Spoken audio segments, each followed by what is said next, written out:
who are representing the human spirit in terms of charity.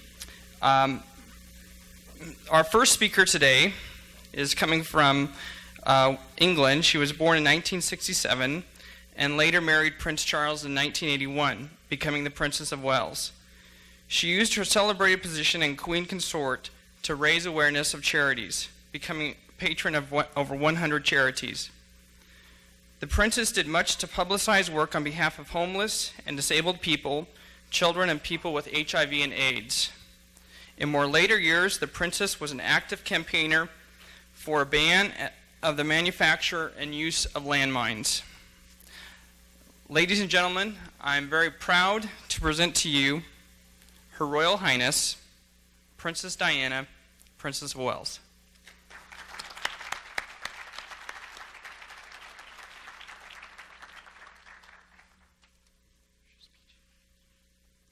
Thank you. Good afternoon, and thank you for having me here to share with you some of my experiences and my thoughts as we take a journey in the search of the human spirit. I feel that it is vital that the monarchy keep in touch with the people, and that is what I try to do. I've never been one to go by the rule book. I lead from my heart, not from my head. I can understand people's suffering, their pain, more than you will ever know.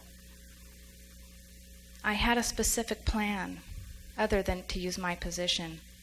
I had a genuine desire that gave me a sense of purpose. My mom left when I was 6, and it left feelings of abandonment and loneliness. My sisters were away to boarding school by then, while my father was trying to deal with his own loss to provide me with any type of comfort. I was sent to boarding schools when I was 9. They were to provide a nurturing environment, a family atmosphere. It was hard for me to fit in. I was still lonely and had bouts of depression. I struggled academically, but I found fulfillment in helping other students and the needy in the community. Once I was out of school, I had an apartment, and I had a couple of roommates, and I kept odd jobs, mostly as a kindergarten assistant. When I was 19, I was reintroduced to Charles. Our families grew up together, and because of the age difference, well, I mostly played with his younger brother, Andrew. Well, I fell in love with Charles, Prince Charles, and the media with me. They followed me everywhere, from my home to my job. The palace officials assured me that once we were married, the attention would go away. Well, we were married in July of 1981, which should have been the most happiest time of my life. I thought my husband would protect me, to comfort me, to fill some of that emptiness. I thought I would be protected by the royal family, but I was constantly hounded by the media, and I was given no support. I thought my husband would guide me in my royal duties. I had no idea of the enormous role and duties that would be required of me when I married the Prince of Wales. We did our first official tour together in 1981. Well, in June of 1982, I fulfilled my most important obligation, and I gave birth to the heir of the throne, my beloved William. I thought he would fill that place, that emptiness that I had in me, and I thought I could be a wife and a mother and have everything that I wanted. But that wasn't the case. I had duties. I had to complete my royal duties. and we were off again on another tour. But I insisted on taking William with me. And again, that was not tradition for royalty and caused a lot of conflict. In 1984, I gave birth to our second son, Harry, and I went into a bit of a depression. It was all beginning to be too much for me to handle, and I was not allowed to show my emotions. I was to keep my personal life to myself, and they thought I was ill because I openly cried in front of people. Well, I became active in over 100 charities, and the people, the kindness, and the affection that they gave me strength that have carried me through some of the most difficult periods of my life. And in 1987, I had a friend who was dying of AIDS. I didn't know what it was, and I didn't care because he needed me. He needed me with him, and I was with him every day. I sat by his bedside, and I held his hand, and I watched him die. He got smaller and weaker, and it is amazing what someone will tell you when they're dying. I realized I started gravitating toward the sick and the dying.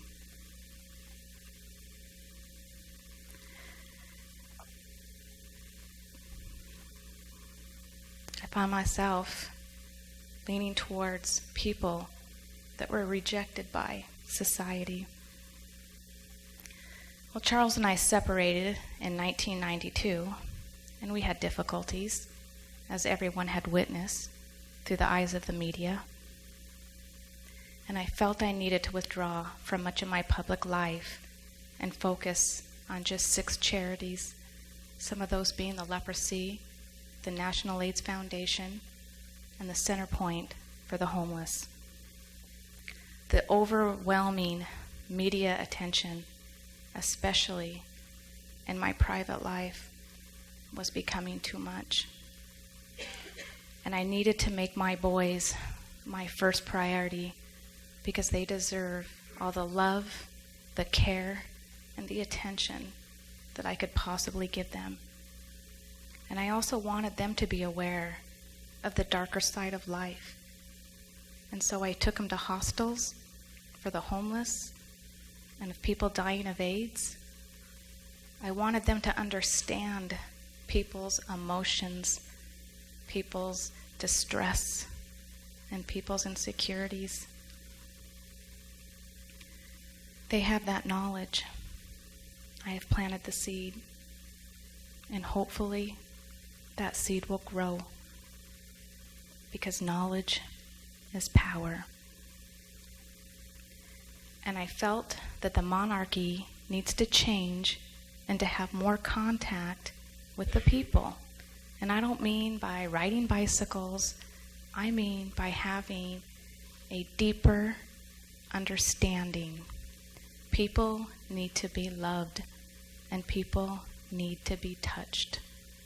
That is the kind of understanding that they need to know. Charles and I divorced in 1996, and after 4 years of separation, I didn't think it would be quite so difficult. But I came from a divorced family, and I desperately wanted my family, my marriage, to succeed. Well, I knew it was time. I needed to start rebuilding myself, and I became actively involved in my charities. And I realized that not only could I comfort the needy, but I could, with my status, raise money and bring attention onto these, some of them unknown charities. It's been my recent campaign against landmines that have really engaged my passions. Until my recent visit to Angola, I was largely unaware of the loss of life, of limb, of land that these anti-personal landmines are causing amongst some of the poorest people in the world, especially among women and children. Some people may choose to interpret my visit as political, but my interests are humanitarian, and that is why I have been drawn to this human tragedy. I want to feel that I am needed. I want to be. I want to do. I would like to be some sort of an ambassador, a queen of people's hearts. Thank you.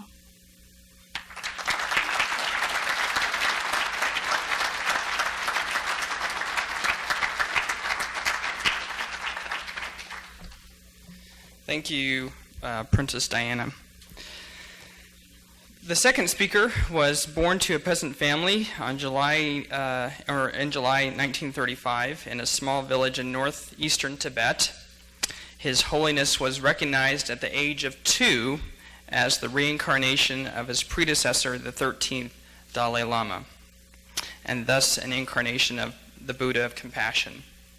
His holiness has since been recognized with several prestigious awards, including the 1989 Nobel Peace Prize, and has had a profound impact on Sino-Western relations. Having been exiled from his home in Tibet in 1960, His Royal Highness now abides in India.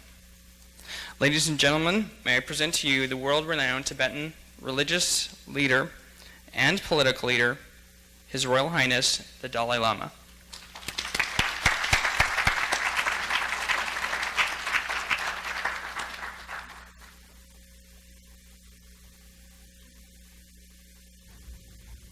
Thank you. It's a delight to be here, and thank you for ordering your lovely weather. It reminds me of April in Tibet. The snow, the cold. If there are any children in the audience that would like to come up and get closer, I invite you to do so. Please come up forward and sit on the floor if you'd like to see better. I'd first like to start by sharing with you one of my favorite prayers. It's a prayer that's very dear to my heart, and I think as you listen to it that you will see that if we all commit this to our heart, if we make it part of our being, that the world indeed would be a very happy place, a world without suffering. May I become always, for now and forever, a protector for those who need protection, a guide for those who have lost the way, a ship for those with oceans to cross, a bridge for those with rivers to cross, a sanctuary for those who are in danger, a lamp for those without a light, a refuge for those without a shelter, and a servant for all those in need. In the water bird year, to you that would be 1933, a very beloved and kind man, Thubten Gyatso, the 13th Dalai Lama of Tibet, departed from this world and left for another life. The people of Tibet were very saddened at this news. As is commonly the case, a regent was appointed until the next Dalai Lama could be found. Since the first Dalai Lama in 1391, it was always a tradition in our country that the deceased Dalai Lama would be reincarnated after a couple of years in a newborn child. The regent went to a famous lake about 90 miles south of Lhasa. The sacred lake is called Lamoy Latso. And it is believed that in this lake one can see visions. So he prayed and he meditated for about 3 days. And then he looked in the waters and a vision did come to him. And he saw in the waters a jade green roof with gold trim on a monastery. And he also saw in those same waters a blue tiled house. And he saw the letters that indicated that this place would be in the northeastern part of Tibet. And so the next year he sent out a delegation And this delegation traveled to northeastern Tibet, the Amdo province. And in the region of Dakham, they found the Kumbum Monastery with a jade green roof and gold trim. And in a nearby village of Taxter, they found the house with the blue tile roof. And they inquired, has a child recently been born in this house? And the reply came, well, yes. In the wood hog year of 1935, a child was born. He's now 2 years old. And so they knocked on the door. And as was the case in Tibet, holy men were always invited inside. This holy delegation went inside, and they met this 2-year-old boy. And this 2-year-old boy, his name was Lamo Dondram, was very delighted to see them. And he pointed at one of the delegation. And this man, who was really a lama dressed in disguise in servant's clothes, was wearing a rosary around his neck that had belonged to the 13th Dalai Lama. Well, the 2-year-old pointed at the rosary and he said, mine, mine. And of course, this intrigued the Lama, and he said, well, I will give you this rosary if you will tell me who I am. And the child looked at him and said, Sara Aga, which means in Tibetan, you are the Lama of the Sara monastery. There's no way this child should have known this. The delegation was very delighted and proceeded to test the child in many different ways, and he passed every test. The delegation was convinced that they had found the 13th Dalai Lama. I was that child. My family, a peasant family, my mother had given birth to 16 children, 9 who had died in early childhood. So I had 4 brothers and 2 sisters. And my family and the holy delegation, after some time, made the long procession of 1,000 miles to Lhasa. And on our way, we went over mountain ranges and through forests and across rivers.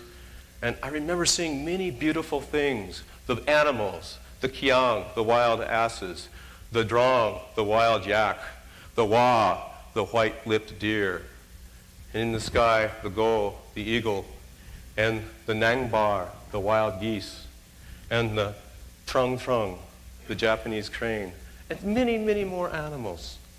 But I understand that today, in the name of development and progress, the Chinese government has made most of these things all but disappear from the face of the country of Tibet. But I'm getting ahead of myself. Excuse me, let me digress.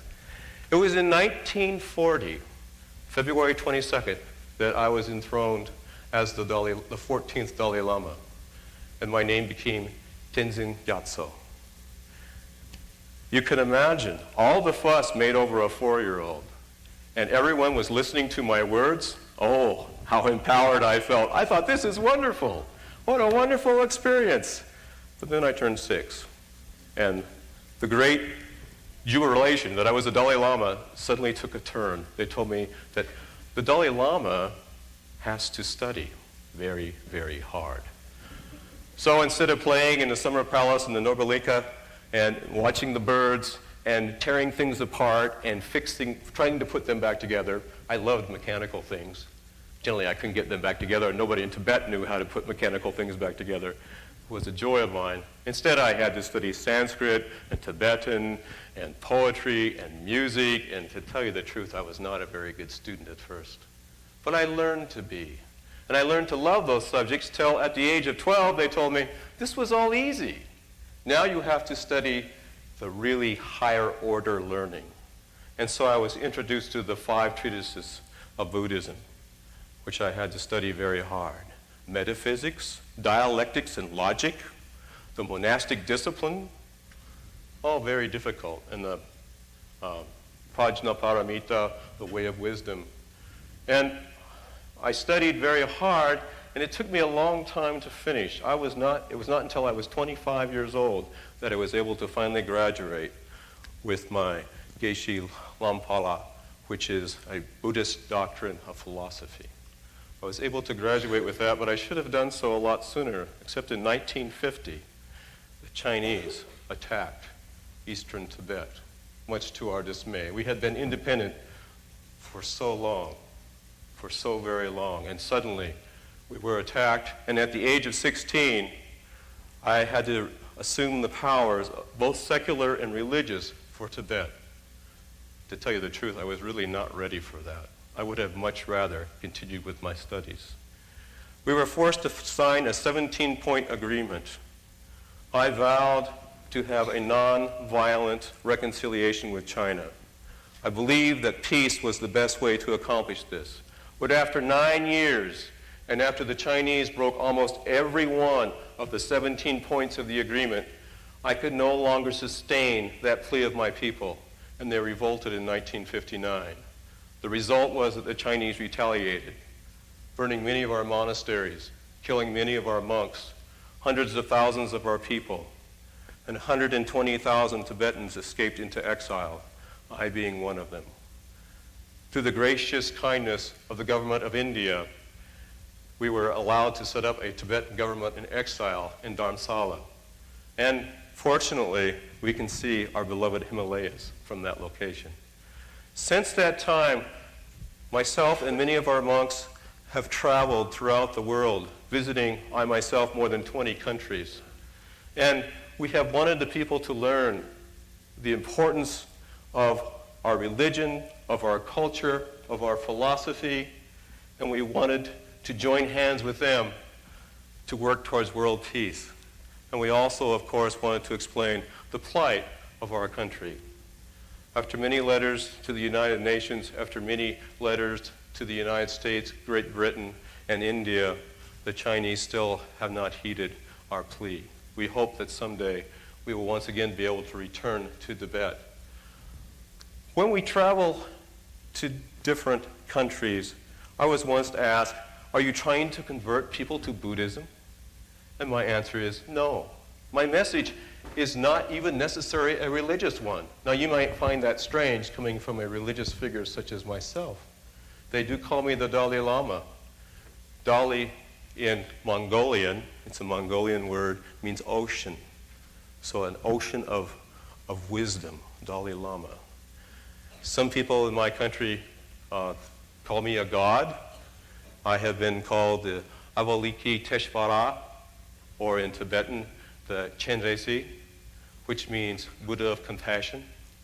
I have been called Kundun. You may have seen a movie with that title, which means precious one. And after our exile, I have been called by the Chinese a counter-revolutionary and a troublemaker. But the message has always come to human beings from a human being. I laugh at these titles that I have been given. In 1989, I did receive the Nobel Peace Prize, and I was called a world peacemaker. That also makes me laugh. I was born a human being. I am very much a human being. I am from Tibet, and I am a simple Buddhist monk. And my message is to human beings. We all have something in common. We all do not want to live a life of suffering. Am I right? Everyone? Anybody likes? Yes, we're all wanting a life with non-suffering. That is, we seek a life of pleasure. And to seek a life of pleasure, it's very important for us to help each other. My message is not necessarily a religious one. It is a one of common sense. It doesn't take a power of analysis to know that if you live in a society that suffers, you too suffer. If you give to others, the society benefits. So it only makes sense that we give to each other. We care about each other. In Tibetan, we have a term, Nengji. It's hard to translate into English, but it means compassion, affection, caring about others, a warm-heartedness, a gentleness of spirit, a connectedness with all beings. This Nengji is very important. Another thing that we all have in common is what we call Shengdagna Wala Mi Sopa. And in Tibetan, that means that we cannot stand the sight to see others suffer. Our motivation, the intent of our hearts, which we call kunlong, that is the compassion, the motivation, the intent of our hearts, should be that we need to help others. If we all help others, society prospers, we prosper, the world can unite in happiness. If we all do this as a society, we can find happiness. So I'd like to leave you now with these words from my favorite verse of the Bodhicharyavatara, written by the famous 9th century Buddhist monk, Shantideva. For as long as space endures, for as long as living beings remain, until then may I too abide to dispel the misery of the world. I wish you peace and eternal happiness. Thank you.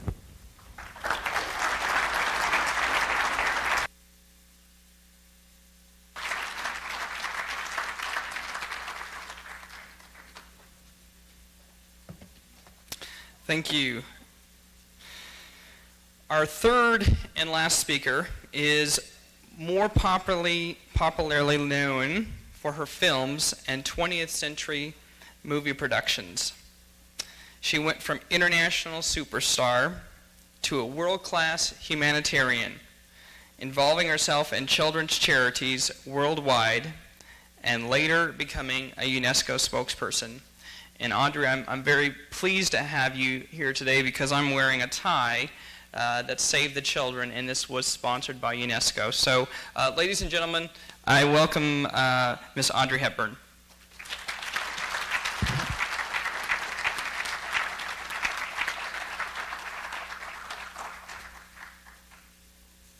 Thank you very much. Thank you very much. I'm very pleased to be here today. Honored that you would invite me to your beautiful environment. Hopefully to instill in you my passions that I have for my purposes. As a child, we are born into this world basically innocent. Life happens to us.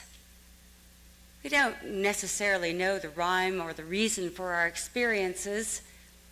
We just deal with them. I was born on May 4th, 1929, to a Dutch baroness, Ella van Heemstra, and an Irish banker, Joseph Hepburn Rustin.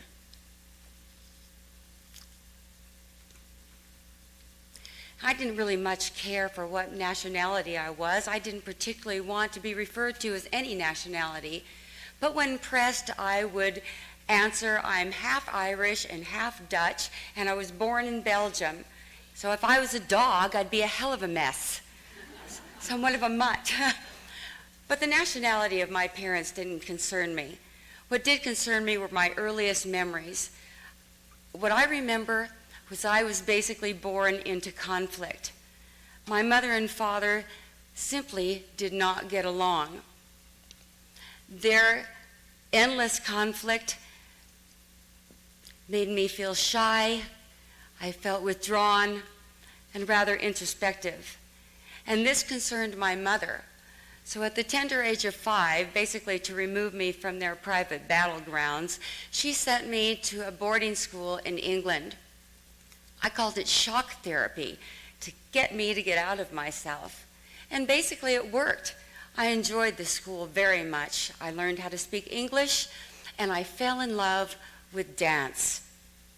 However, when I was 8, my parents' battle finally ended. It's interesting to know that when their war ended, my devastation began, for I adored my father.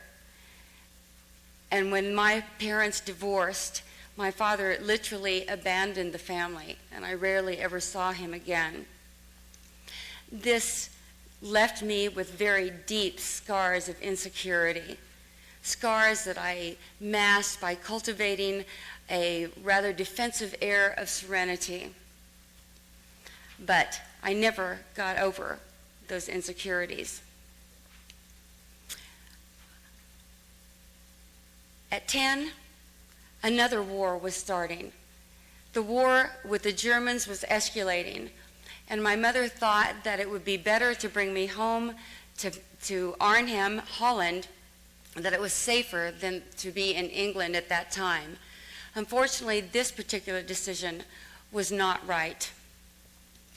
No place was protected from the Nazis at that particular time in life. And in 1940, May 5th, to be precise, I remember because it was right after my 11th birthday, the Nazi troops stormed into Arnhem, and our war years began. I witnessed such human strife at that time. With my own eyes, I saw my uncle and 4 other men shot to death just for publicity, basically. An example of arbitrary retribution. We were hungry. There was very little food, very little heat. But my mother was miraculous because she did avail us with whatever food she could find, and she even managed to enroll me in some ballet lessons in the Arnhem School of Music. I escaped into dancing. That was my only escape from the misery that was around me at that time. It also offered me a way to contribute to the underground and the resistance. I became proficient enough in dance to hold blackout performances, called blackout performances because they were held in basements in secret, or they were held with locked windows and drawn blinds so the Germans didn't know that they were going on. I also was a courier for the war, carrying messages and illegal leaflets to the resistance, things that I stuffed in my shoes and my socks. I was also able to give under-the-table private lessons to the children at that time to raise money for my family. But the food scarcity was getting more intense. The heat situation was getting more intense. We were reduced to only being able to heat one room in our homes. And from time to time, I was too ill from the malnutrition to do anything at all. Still, just when I thought that things couldn't get worse, in September of 1944, we found ourselves in the middle of the biggest battle yet. Operations Market Gardens, it was called. And Arnhem became the single site of the biggest, most devastating Allied destruction of the war. After several days of vicious fighting, the victorious Germans ordered everybody out of the city. And from the relative safety of our villa, my mother and watched the refugees walk out of Arnhem. We took in 40, but there was literally nothing to eat. We were reduced to eating boiled grass and chewed bulbs. Fortunately, I made a promise, and I said, if this could only come to an end, I promise I will never grumble about anything again. And on May 5th, 1945, the day after my 16th birthday, the war ended. Of course, we lost everything. We lost our home, we lost our possessions, we lost our money, but we didn't give a hoot because we came out of it with our lives, and that was all that mattered. And I say I came out of it with my life, but just barely. I was quite ill. I was 5'6" and I weighed under 90 pounds. I had asthma and I was jaundice. And I had diseases related to the malnutrition, such as anemia and severe edema. Thankfully, it was only a few days before our rescue came. A United Nations Relief Fund came, providing us with emergency supplies and much needed food. They literally saved my life, and I never forgot that. Once my health was basically restored, and we relocated into Amsterdam. Naturally, Arnhem was in ruins. My mother managed to get me into another school of ballet under the direction of Sonia Gaskell, a leading name in Dutch ballet at the time. Of course, we had no money to pay her, but for some reason, she let me have a chance. I worked under her, and I learned a great deal. She taught me that if I worked very hard, I would always succeed. but that things had to come from the inside. And I was working hard and was devastated to learn at the age of 19 that I was already too old and too tall to ever become a prima ballerina. And that was my dream. Still, ballet had given me the discipline that I needed, and not only the want and the desire to dance, but the need to dance to sustain both my body and my soul. So I took whatever jobs I could find. I was a chorus girl, or I took bit parts in plays, or I danced in nightclubs. And as fate would have it, it was in Ciro's when I was dancing at this nightclub that I caught the attention of some fashion photographers and some casting directors, and suddenly found myself in France in a small part in a movie, charming, though very forgettable, called Monte Carlo Baby. My life still making turns and guiding me in the direction where I was eventually going to go. It was on that set that I caught the eye of a French writer named Colette, who had just written a play. And when she saw me, she said, "Voila, there's my Gigi." And suddenly, at 22 years old, I found myself aboard the Queen Mary, bound for America, for the lead role in a Broadway play. Well, I'm telling you, I was totally overwhelmed. I was untrained. This was completely unwarranted. I never wanted to be an actress at that time. Becoming a star was the furthest thing from my mind. I never asked for it. I never counted on it. I never wanted it. Not that I didn't enjoy it while it happened, but I certainly didn't understand it. I remember being interviewed, asked about how I felt about getting this part in the play, and I responded by saying, well, now all I have to do is learn how to act. Fortunately, my debut went well, and the rest, as they say, is Hollywood history.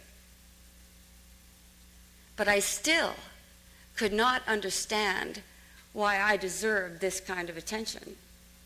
And that question was not answered until after my film career was already over and I was no longer interested in it.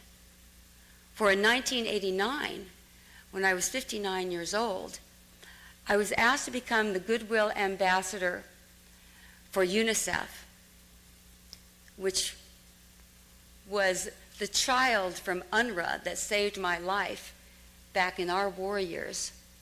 Of course, I took this job on in a limited capacity at first, but after making my first of some odd 50 trips to third world countries, I realized that my life had come full circle. I realized that everything I had experienced as a child made sense, for I was perfectly groomed to do this job. When I saw the devastation of these children in these third world countries, suffering the misery of their own civil wars and their own starvation, all my memories of my war years came flooding back, escalating my emotion and my compassion for these children 100-fold. And I shamelessly used my celebrity to get the attention that I needed, to get the attention that they so richly deserved. Everything in my life had purpose now. And I had a passion to help save these children that I now come to you to hopefully share with you and instill with you some of my passion so that you can help me help them. I am merely the messenger. It is up to you to help save these children. Now, if we are to save the world, it occurs to me that we need to create within ourselves what we would have for the world. And I believe that we all want to live in a beautiful world, have beautiful lives, free of strife, free of war, free of hunger. Agree? So we must create within ourselves that beauty so that we can offer it to the world. In conclusion, I have a poem that I want to read to you with suggestions for you to help you know how to create that beauty within yourself so that you might create the beauty in the world. And it's actually called Beauty Tips, and it's my very favorite poem, and I read it at Christmas time and from time to time in the interim. For attractive lips, speak words of kindness. For lovely eyes, seek out the good in people. For a slim figure, share your food with the hungry. For beautiful hair, let a child run his or her fingers through it once a day. For poise, walk with the knowledge that you never walk alone. People, even more than things, have to be restored, renewed, revived, reclaimed, and redeemed. Never throw out anyone. Remember, if you ever need a helping hand, you'll find one at the end of your arms. As you grow older, you will discover that you have two hands. One for helping others, one for helping yourself, the other for helping others. Thank you very much, and God bless everyone.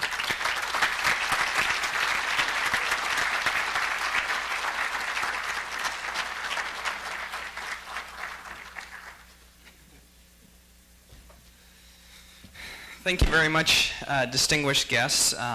And once again, unfortunately, Sister Dorothy Day will not be able to be with us today. So this brings us to the part of the program where you have an opportunity to interact with our distinguished guests today. I would encourage you to ask questions at this time. And if you have a question, please speak loudly so everybody in the audience can hear. So I'll open it up at this time for you to ask questions. And you're welcome to ask at this time. These are all in character, so please direct your questions to the character. So, any questions? Please raise your hand. Yes? Dalai Lama, how do you feel about him calling you Royal Highness? I meant holiness.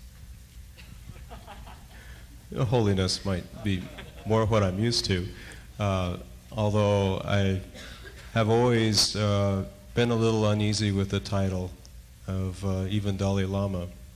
And yet it is my responsibility, it is the office I hold, so I do accept being called that.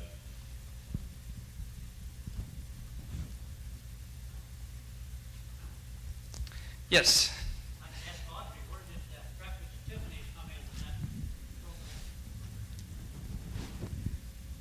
Well, actually, it didn't. I think that you probably all noticed that I totally skipped over all of my movie career, basically because that was not my purpose for being here. But it came about midway in the movie career, in answer to that.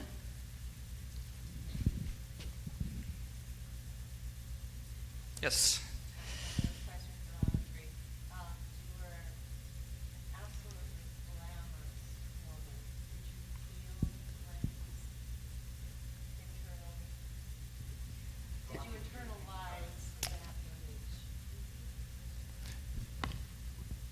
Could you say that question once more, please? Being an absolutely glamorous woman to the rest of the world, did you internalize that in yourself?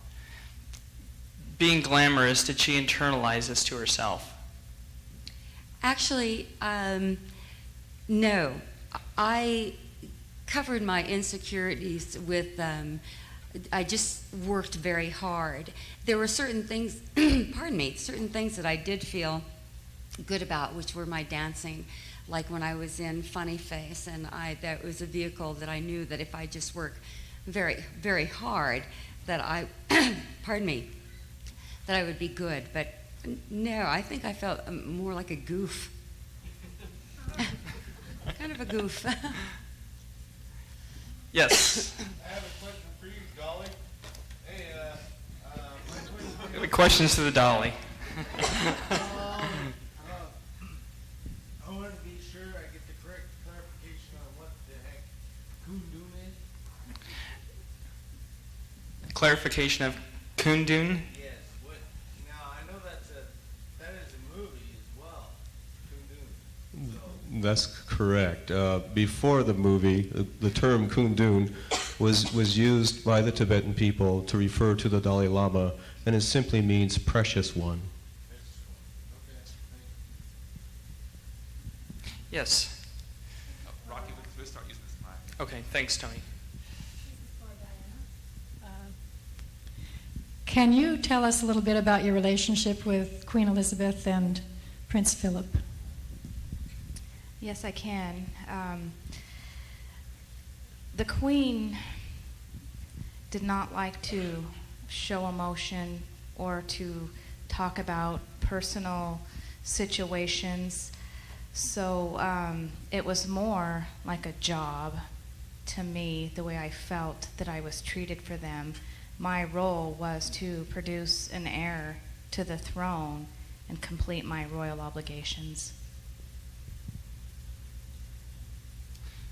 And could I just follow up with that? What kind of a relationship did you have with Mother Teresa? Well, we had met briefly, and I would say that we were kindred spirits. Other questions? Yes, there's one in the back. Just, that's for the TV. A mic will come around to you. With the three characters up there, what do you think that the actual represented people would be discussing if the three of you were actually there?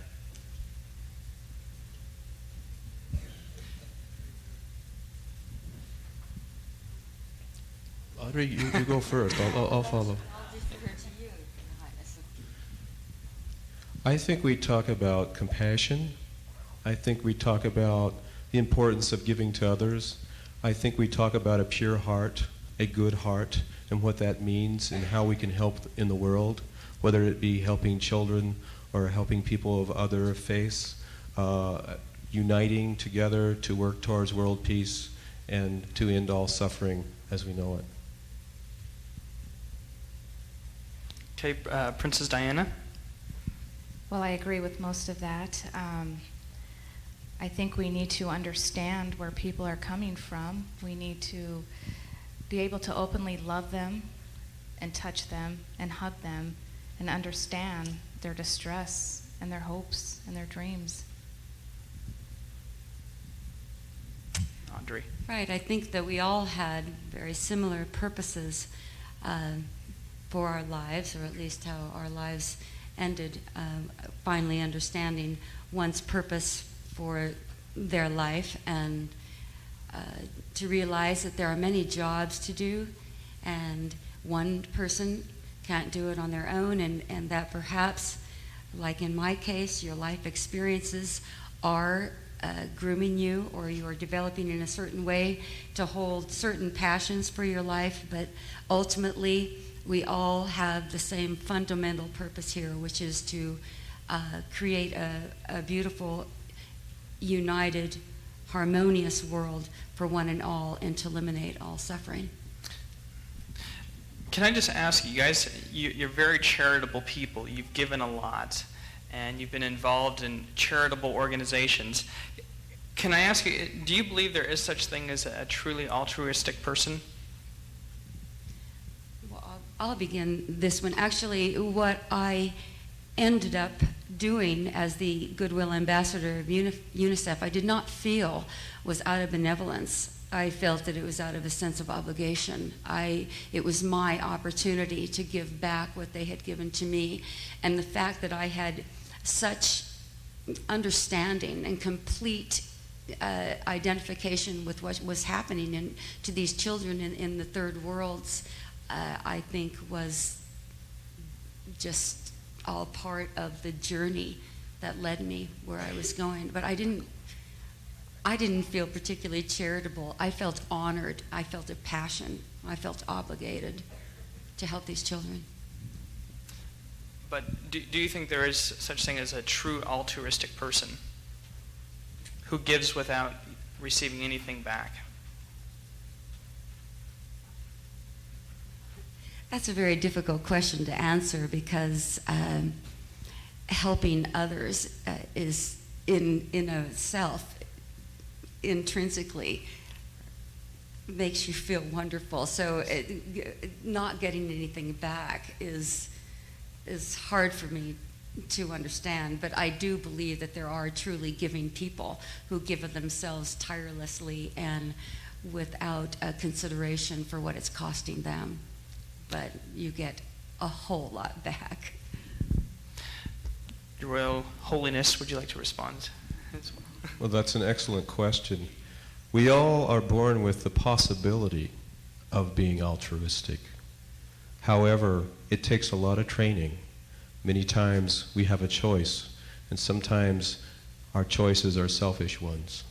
It's only if we practice moral discipline and we are able to, through our heart of compassion, override our afflictions, the 5 poisons, as we call in Buddhism, of ignorance, of attachment, of hatred, of jealousy, of did I say pride? These are things that we all are tempted by. And for those of us who make the effort, we can become altruistic, but it takes effort. It does take discipline. Now, in Buddhism, we have what we call the lesser road and the higher road, Hinayana and Mahayana. And we recognize that some people will be more focused on self-salvation. And there are those, though, that have a higher understanding that will, even when given the opportunity to achieve nirvana, return to help the world, to raise the world up, to sacrifice themselves. Now, these are the truly altruistic. And maybe in this lifetime, a person may not be able to be truly altruistic, but in the next lifetime, through karma, they can rise to the level of achieving true altruism. Princess Diana, did you want to respond to that as well? Or? Sure. I think that my comforting others was a source of comfort for myself, and being able to help the needy and give to them and to love them, it helped fill the empty space that I had within myself. Thank you. More questions from the audience? Yes. No. Oh, sorry. Just a minute. I've got a question in the back. We'll try to get people in the back as much as possible. We're recording on TV. That's why we want to. This question is for His Majesty the Dalai Lama. I understand your doctrine is one of nonviolence, and that you would prefer that all conflicts be resolved in a peaceful manner. Was it a tough decision for you to promote the revolt in the revolution after the occupation of China in Tibet? That's a good question, and those were very difficult years. In 1959, I became aware that nonviolence was not going to work. As you may be aware, in Tibet, we have different ethnic peoples, as you do here in the United States. And we had a group of people who definitely are Tibetan, but they're a little different in that they are the Kampas, and they have always found that a weapon in the home is a good thing to have, and when somebody causes your family suffering, you take that gun and you do something with it. And for many years, they were, with reluctance, listening to my pleas for nonviolence. But eventually I realized that if the Chinese continued to turn a deaf ear to our pleas, that it would result in bloodshed. And finally, when it did, I resolved myself not to try to stop it. I realized it was inevitable, and it was a very difficult decision to allow that to happen. Okay, the next question's in the back here. Good afternoon. This question is for all three of you. Would you say that you all pray to the same God?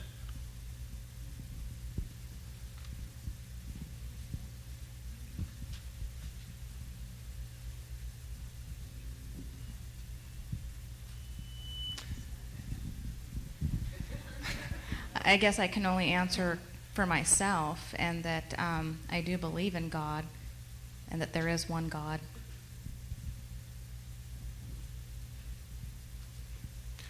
I think in my conversations with Christians and Hindus and Muslim and Jewish people, that sometimes the terminology we use is different. As some of you may know, the term God is a little difficult to really describe in Buddhism. We believe that spirit might be a better term. Do we believe in an eternal spirituality? And in that, the answer is yes. And in that, we have a commonality with the other major religions. But to say that we believe in a God may be misconstruing our belief. Well, I have to be perfectly honest. I never even thought about this question. I have a very strong Christian Science background. I always felt as I was praying to the God, and that we were all praying to the same God. That was what I thought.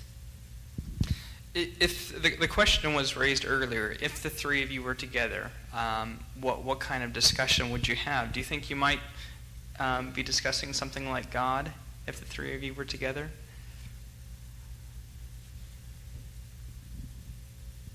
Well, it seems like the topic would inevitably come up.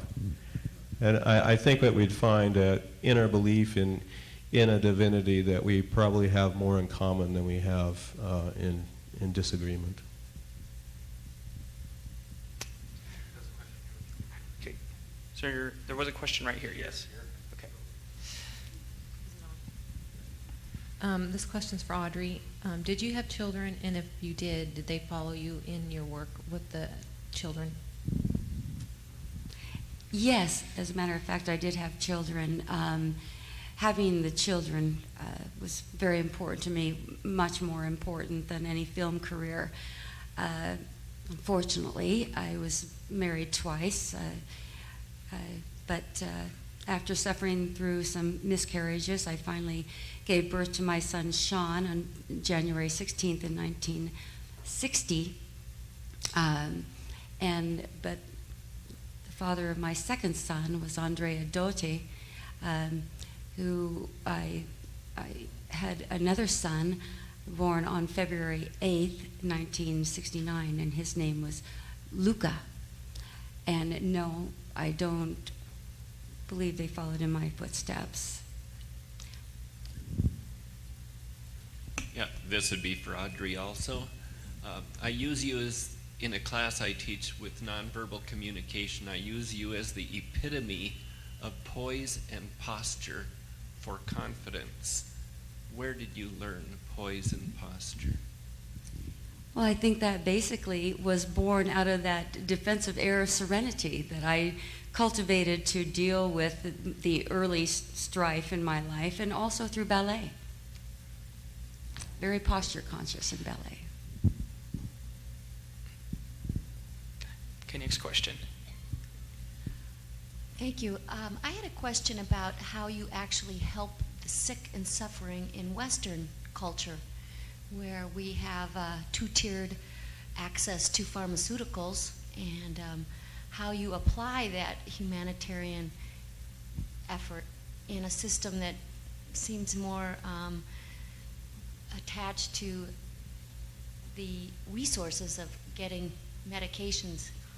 I know that you've done more in third world countries, but if there's any comment you could make about economic disparity and accessing needed medications, that would be helpful. This question is for me? For everyone. Well, for me, I was the Goodwill Ambassador for UNICEF, and my job was to go to the third world countries to see for myself, witness the devastation in these countries and the destruction. So that was my job. What I brought back to this culture, into the West, were my pleas for aid for them. But you can't be everywhere. You have to decide where you're going to be to do the most, to help these people. Somebody else must have been taking care of the Western world. Oh, one of the 5 poisons is attachment. And in the Western world, with conspicuous materialism, sometimes I think attachment is too much of the focus, or too much of what fills people's hearts. And when that happens, there will be disparity, there will be suffering. On the Bodhisattva path, one of the 6, call them paramitas, 6 good traits, you could translate that to mean it's generosity. Matter of fact, that is the first trait. And if the major corporations would take it to their heart to practice generosity and not attachment, I think that the children of the world would get the medications that they need. Well, and my position was more to comfort. I wasn't behind the scenes a lot, or really understood what went behind the scenes. I knew I could give love, whether it was for a minute, a half hour, or for a month. More touching type. Could I just ask Audrey and Princess Diana, how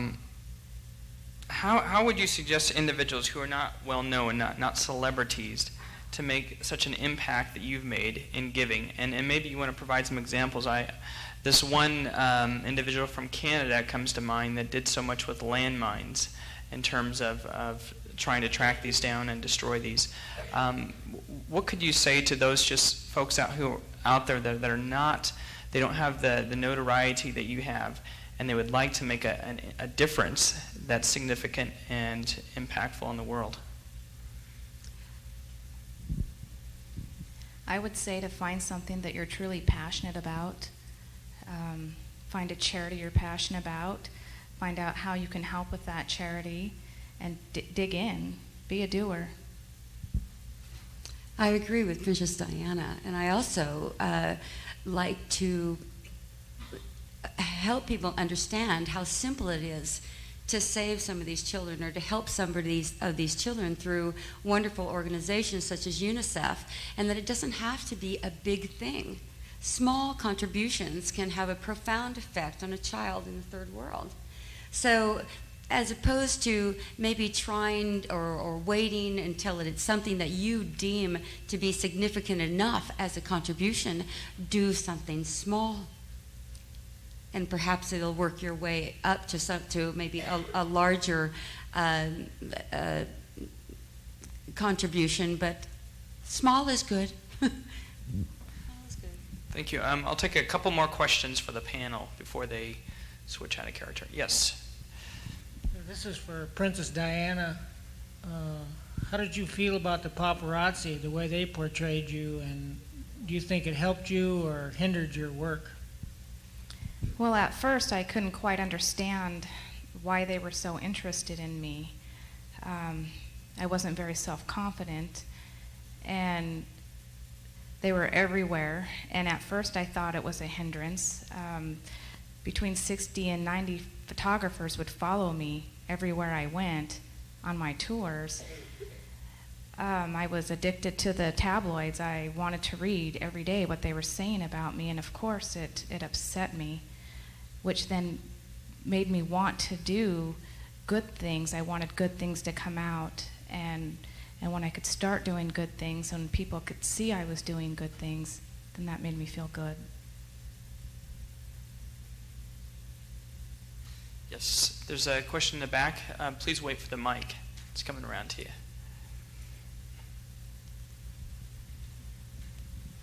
This is for His Holiness the Dalai Lama. This is a two-part question. We mentioned earlier the nonviolence in your country and how it inevitably led to violence when the Chinese attacked. Do you believe that your present stand on nonviolence is making any sort of headway in your country, and if it isn't, or actually, do your people at this time seem to be wanting to deviate from that nonviolence because of the long-lasting overrule of China? Thank you for asking that.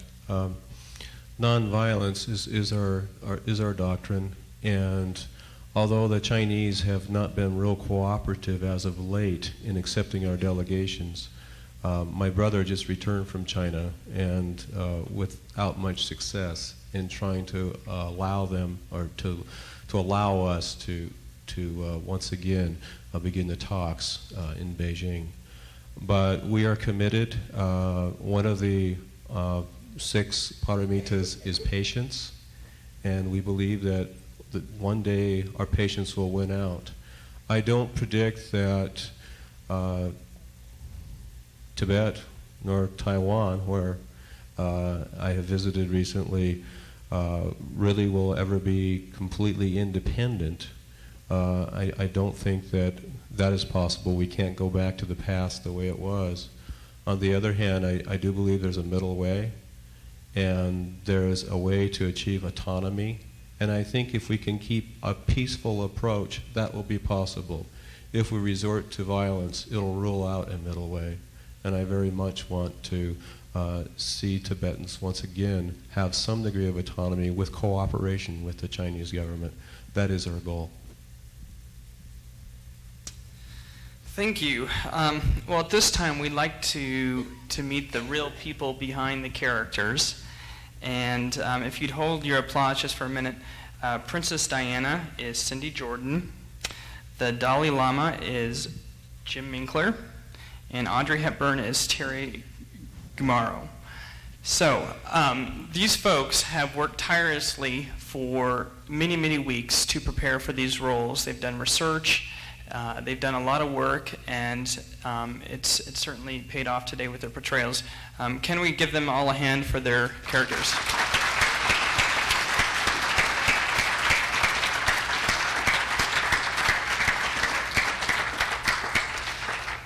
And if you'd be so kind at this point to introduce yourself a little bit, talk about what you do, and then maybe talk a little bit about the process of becoming this character and how it perhaps affected you personally. So Audrey, you want to start with you? Or I guess Terry now. Yes, I'm Terry Jamara. I teach psychology at... Microphone. Oh, sorry. Audrey knew how to do this a little better than I do. I teach psychology here at NIC. Actually, one of the reasons why I picked Audrey was because I have a soft spot in my heart for people who are not known for really who they are, but only perhaps for their work, where people think that they know who this person is, they think that they can identify with them, when actually they know very little about them in truth, very little about their upbringing, and very little about who they are as just simply a person as opposed to a star. So that was the first reason that I wanted to do it. And also just because she was so incredibly generous and giving with her work at UNICEF that I just thought this was somebody that I could truly try to aspire to and emulate, hopefully becoming more like her as I studied her. But then it became really a lot more involved as I got into the character for other personal reasons. But I just thoroughly enjoyed doing this. I've learned a lot and hopefully have grown from the experience. Thank you. Jim? I taught at North Idaho College for 11 years, and then 2 years ago, I became the Dean of Humanities and Social Sciences and International Programs at Spokane Falls Community College. This is my third performance at the Popcorn Forum, and twice I was the moderator, as Rocky is today. It seemed that my schedule was far too busy to allow me to do this again, but then I received a call from Tony Stewart, and he's so persuasive. And he actually chose the character for me, perhaps knowing that if he just asked me, I'd say, no, Tony, I'm far too busy. But he very cleverly chose the Dalai Lama and said, would you be the Dalai Lama? And I thought, what a wonderful opportunity. I've really been wanting to read more of the Dalai Lama's works. He's written so prolifically, and I thought, here's an opportunity to do that. I'll force myself. And the scholarly activity of reading those works and reading the articles about the Dalai Lama was truly wonderful. And I had not had the opportunity to view Kundun, and I've watched the 7 Years in Tibet once again. And yes, they're very romanticized, and the Dalai Lama does say that they are romanticized, but what a wonderful avenue of letting the world's people know about the plight. So I thoroughly enjoyed preparing to be the Dalai Lama. And even though I was intimidated by it, a man with such grace and such wisdom, there's no way I can look Tibetan, nor is there any way I can emanate that kind of grace and wisdom. But nonetheless, being an avenue for the message, the Dalai Lama's message, I thought was worthwhile. The Dalai Lama may have even been able to come had the Popcorn Forum not fell in the month of April, because in May he will be in Utah and he will be in Portland, and maybe he could have taken up Tony's offer had the Popcorn Forum fell a month later. But anyway, it was a real joy preparing for this. My name is Cindy Jordan, and I am a staff member here at North Idaho College. I work out at the Workforce Training Center out in Post Falls. And I've kind of just been infatuated with Princess Diana since, I was a teenager, and followed her a little bit, but hadn't really read any of the books or anything about her. And when the opportunity came up for the Popcorn Forum, and I knew today was on Goodwill, she immediately came to mind. And I read, it was quite difficult at times trying to read through all of the literature that is out there about her. So I read about 3 or 4 books, did quite a bit of research on the internet, and really got to know her as a person more than what was portrayed about her through the media. What would you say you learned about her that was perhaps misplaced by the media about the character of Diana? Well, I think probably most of her character was not portrayed correctly. I think because of her insecurities and her unableness to really cope with the royal family. She comes from a very wealthy family, and I guess they thought that she would be up to the standards and obligation and the role she was undertaking, and she just really physically and mentally was not able to do that. And I think the way that the media had viewed it was that that she was there was psychologically something wrong with her, and there wasn't anything wrong with her other than she was human. Okay, more questions for the folks here. Yes. Should we get the mic? Okay. Speak loudly. For Jim. How did he speak the language? How did you get the language? You sound like you're so familiar with the language and being a Dalai Lama. How did he get that accent down? The Sanskrit was really a challenge for me. The Tibetan does. Oh, my microphone, yes. Jim Minkler's not very good either with remembering the microphone. The Sanskrit was really a challenge for me, and always has been. The Tibetan is more phonetical, and it does flow a little better. Having learned a second language, it is easier to pick up third and fourth languages, although still, whenever I see a Sanskrit word, it takes me 4 or 5 tries even to get a little bit of a handle on it. But I practice and practice and practice. Unfortunately, I didn't have anybody to bounce off my pronunciation, so I could have really butchered the language. I'm not sure. Yes. Yes. I have a question for the Dalai Lama. For Jim again. With so many of the Tibetan people scattered around the world, if they are able to one day return to China, does the Dalai Lama feel that somehow he can bring them back together? I mean, their culture will be so changed in so many ways. There's already a new generation of children who aren't learning that culture or just learning bits and pieces of it as they assimilate into the other countries. So you're talking about bringing all the... If they can return to Tibet one day, They meaning people who believe in... those who escaped, those who had... Okay, the exiles. Well, So... And even those who are there now under Chinese rule will have changed. So how will the exiles, in terms of them coming back to Tibet, the homeland, how will that affect your faith and the future of the Dalai Lama? Well, that inevitably will be a challenge, but it is hard to know just how many devout are still in Tibet.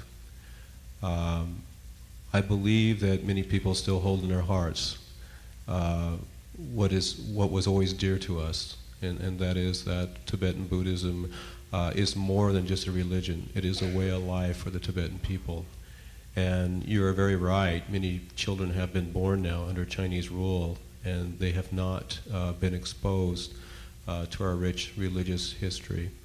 But I think through education, if we are allowed to go back, and if education does become a free avenue for learning again, I think that the Tibetan culture, through education, can return to what it once was.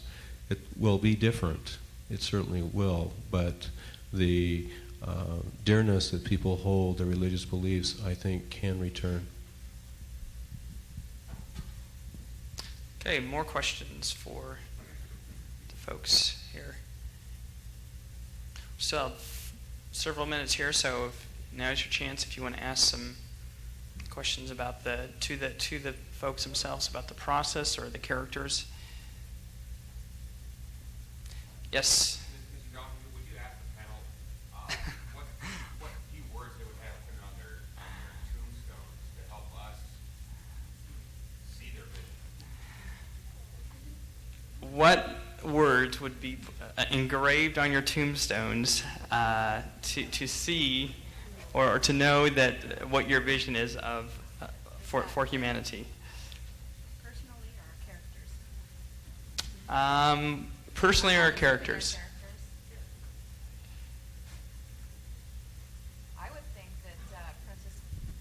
I would think through my research for Princess Diana, I would think she would like Queen of Hearts. I think that was her goal. For the Dalai Lama, I think he would have engraved a simple monk who devoted his life for caring for others.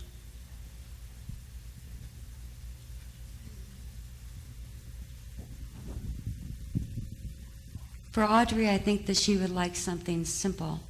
I think her most important role in her life was being a mother.